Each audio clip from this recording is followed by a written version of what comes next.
Hey, how's it going? Looks like I haven't posted one of these in a while, huh?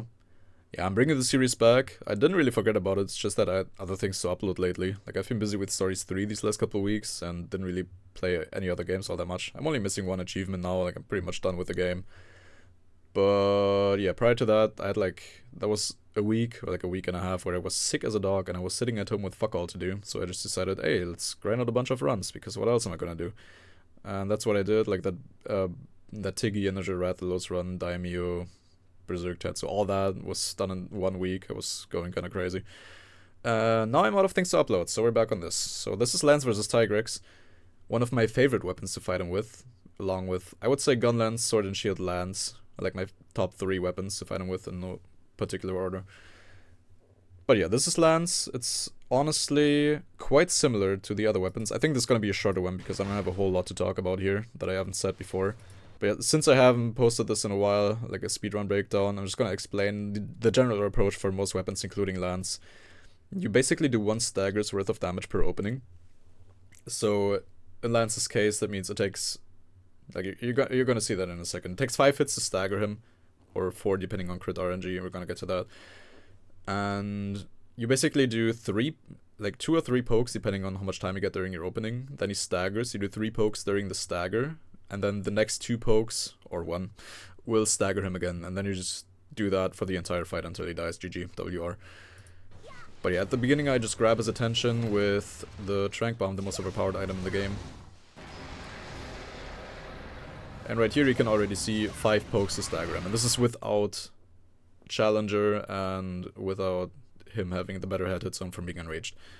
So when he's enraged and you get good crit RNG, it can only take 4. It takes 2 crits.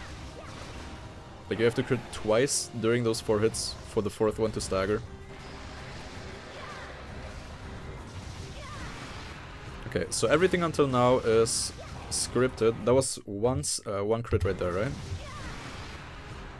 Yeah, so that first poke is a crit, the others were non-crits, so this is already like a very awkward position, because if you get 1 crit during the first 3 pokes, it all depends on the next hit right there, because if the next poke is a crit, it will stagger him. If it's a non-crit, it will not. So I have to really pay attention here. This run requires quite a bit more brain power because of that, because you have to pay attention to your crits. Same with Sword and Shield actually, but yeah. I can just button mash here on the following opening that I get, which I will get after this double bite. It's like one of the best attacks.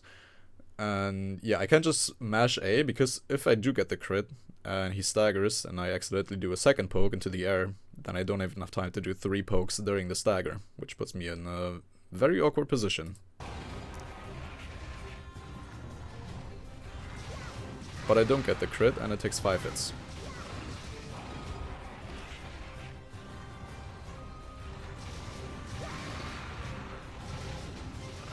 Okay, so this time, he's just gonna spam double bite. Okay, so this time I did get 2 crits, so I know that the next poke is gonna stagger him. Just like that. Okay, that was 3 crits. So yeah, it's gonna be a stagger again on this poke.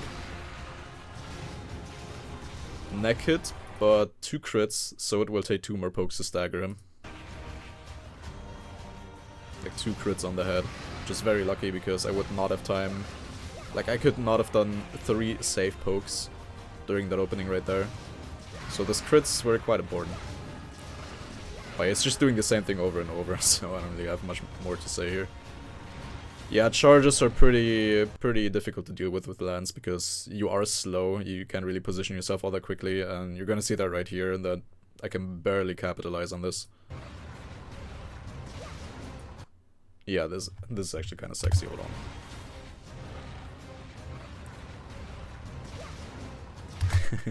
Yeah, that was pretty nice. Like, I took advantage of the forward movement of the head as he's about to jump backwards, and still managed to hit that, even though I was positioned in quite the weird angle. Like, I was more so facing towards the claw here actually, which is kinda cringe, but it worked out. Oh yeah, this part. Okay, so that right there, complete gamble. He could have thrown rocks here and the run would have been over. I would have reset, GG.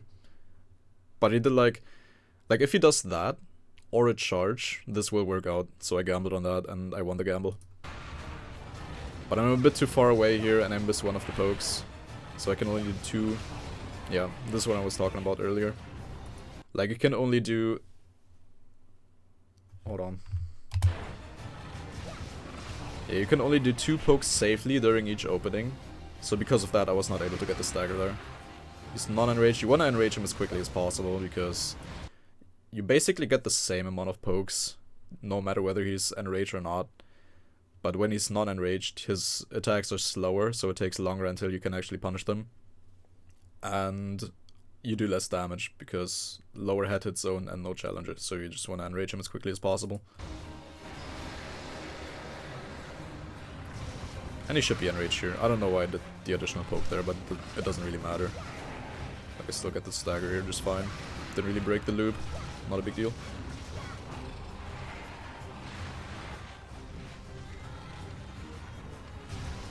Yeah, like all of these attacks that put you behind him are not very favorable in this matchup. Because you kind of do, like, you can do 2 attacks there, but if you didn't get 3 pokes earlier because you missed one or whatever, then yeah, you will miss out on damage there. Like, it will break the stagger loop. Yeah, same with the charge. Like, again, it's quite, yeah, not the best attack to do with. He taunts here, which is kind of bad. Like, you get some free hits, but it's, yeah, I'd rather hit the head.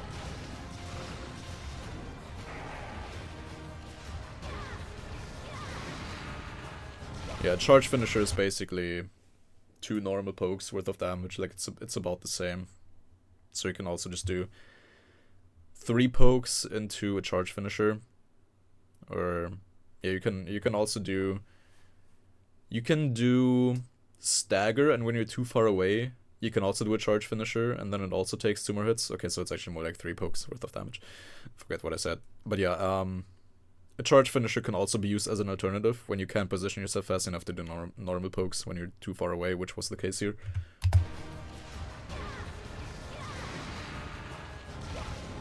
Sharpness drops, which will make it so it does take 5 hits here to stagger him, even without the crit. What am I talking about? Even with 2 crits, it will take 5 hits. I'm sleep deprived. I apologize. Which is actually not that bad, because first of all, it makes it more predictable, and second of all, the fact that he does stagger from 4 hits when 2 of them are crits with purple sharpness but not with white means that you just barely get over the stagger threshold with purple and 2 crits. So let's say, and these are just numbers that I made up right now, these are not the real numbers, but let's say it takes 100 damage to stagger him. And when you have purple sharpness and you do 4 pokes and 2 of them are crits, it does 105 in total, which puts him over the stagger threshold and staggers him. But when you have white sharpness, you do a bit less damage, and let's say it does 95, and then you have to do 1 additional poke to stagger him, and that poke does like 20 damage, let's say. So in that case, you would have done 115 damage. So you'd have gotten more damage in total during that opening, compared to if you had purple sharpness and had 4 pokes. So this is actually not bad.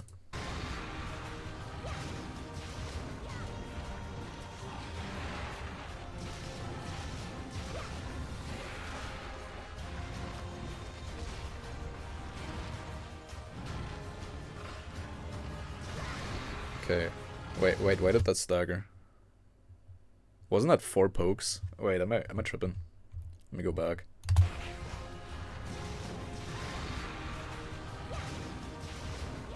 Ah, I see, okay. So that was 1 poke, 2, 3, 4. Yeah, okay, and the next one is 5. Okay, I'm not tripping.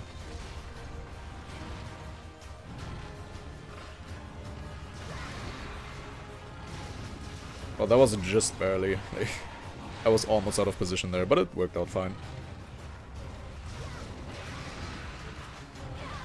Okay, so this is what I was talking about. Like, I was too far away here. Like, I could not have positioned myself fast enough to do 3 pokes here. Because if you want to get 3 pokes in during a stagger, you have to be quick with it. Like, you have to do sidestep and then immediately 3 pokes. You can't do sidestep, reposition yourself quickly to face the right direction, and then 3 pokes. No. you have to be angled perfectly, like already while you're dodging, which was not possible here. Like I was too far away to hit all 3 pokes on the head with the sidestep, so I decided to go for the charge finisher instead.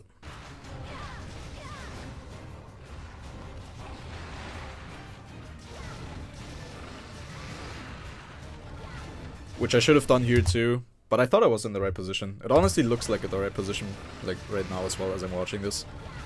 Yeah, that was just unlucky. Like I don't know why that missed. That usually hits from that position. He's exhausted now actually. That was a back hit. How does that even work? How does it even happen, dude? And then he's just dead. Yeah, not a perfect run. I might redo this actually. Like now that I'm looking at it. It's pretty good, but there's room for improvement, and it's yeah. It's also a couple seconds slower than the Gunlance run, which is pretty much the same approach. So yeah, maybe I'll run this back, because again, this is one of my favorite weapons to fight him with, and it is a lot of fun to run. So maybe we will see an improved Lance versus Tigrex run in the, I don't want to say near future, but in the future.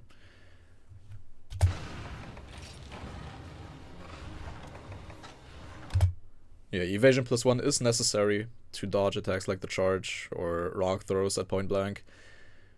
And the rest is just normal DPS skills.